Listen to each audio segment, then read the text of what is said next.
नमस्कार। आज की शुभ क्लासेस में आप सभी का स्वागत है। आज हम चर्चा करेंगे यण संधि। यण संधि यानी कि स्वर संधि का चौथा रूप, चौथा प्रकार। तो चलिए देखते हैं यण संधि क्या है और इसकी परिभाषा क्या है। यदि पहले शब्द के अंत में ई, उ या री हो और दूसरे शब्द के आरंभ में कोई अन्य स्वर हो तो दोनों के मेल से क्रमशः य, व या र हो जाता है। इसे यण संधि कहते हैं। तो समझ में आ गया होगा। जो ये 5 स्वर हैं ई, उ और री, ये शब्द के आरंभ में आएंगे, पहले शब्द के अंत में आएंगे और दूसरे शब्द के आरंभ में जो बाकी स्वर बचे हैं 6, वो कोई भी स्वर आए इन के साथ उनका मेल हो तो उनका उच्चारण क्रमशः य, व या र होता है। इसे यण संधि कहते हैं। तो देखिए शब्द में इसका कैसे परिवर्तन होता है। ई प्लस अन्य स्वर, अगर ई और ई के साथ अन्य जो 6 स्वर थे उनका कोई भी स्वर का मेल हो तो वहां पर उच्चारण य हो जाता है।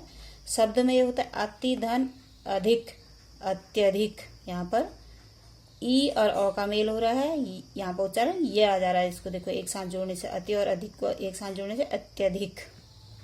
नदी, धन, अर्पण, नद्या, अर्पण। नदी ई और अ का मेल हो रहा है, यहाँ पर य उसका उच्चारण हो जा रहा है, नद्या, अर्पण।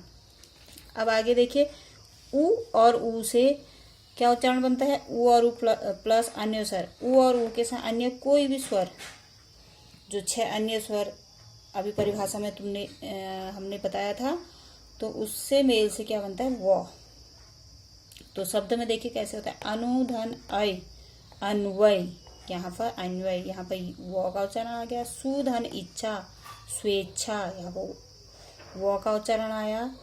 ऐसे अब आगे देखिए, अगर री के साथ अन्य स्वर का मेल होता है, री प्लस अन्य स्वर, तो वहां पर उसका उच्चारण आ जाता है र।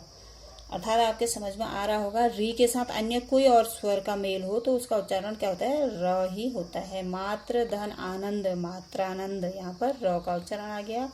यहाँ री मात्र, री और अ का मेल हो रहा, आ का, तो मात्रानंद हो गया। पितृ, धन, आज्ञा, पित्राज्ञा। री, धन, आ का मेल हो रहा, पित्राज्ञा। ऐसे अगर अन्य स्वरों के साथ भी री का मेल होगा तो उसका उच्चारण र ही आएगा। तो चलिए अब देखते हैं हम स्वर संधि का 5वां भेद क्या है। 5वां भेद है अयादि संधि। तो अयादि संधि क्या है, इसके बारे में जानते हैं। यदि पहले शब्द के अंत में ए, आई अथवा ओ, औ अथवा दूसरे शब्द के आरंभ में भिन्न स्वर आए तो ए का आई का आय, ओ का औ तथा औ का आव हो जाता है। इसे अयादि संधि कहते हैं। अब यहाँ पर कौन से स्वर ए और आई, पहले शब्द के अंत में ए, आई, ओ, औ आए और दूसरे शब्द के आरंभ में भिन्न कोई भी स्वर आए तो वहां पर ए का आय का आय, ओ का औ तथा औ का आव हो जाता है। तो देखिए इसका शब्दों में कैसे ये चेंज होते हैं, कैसे नियम काम करता है। ए प्लस ओ, अभी हमने पढ़ा था ए और आई आता है ना, ए प्लस ओ, उसका आई बन जाता है। तो शब्द में कैसे होता है, ने, धन, अन हो गया नयन।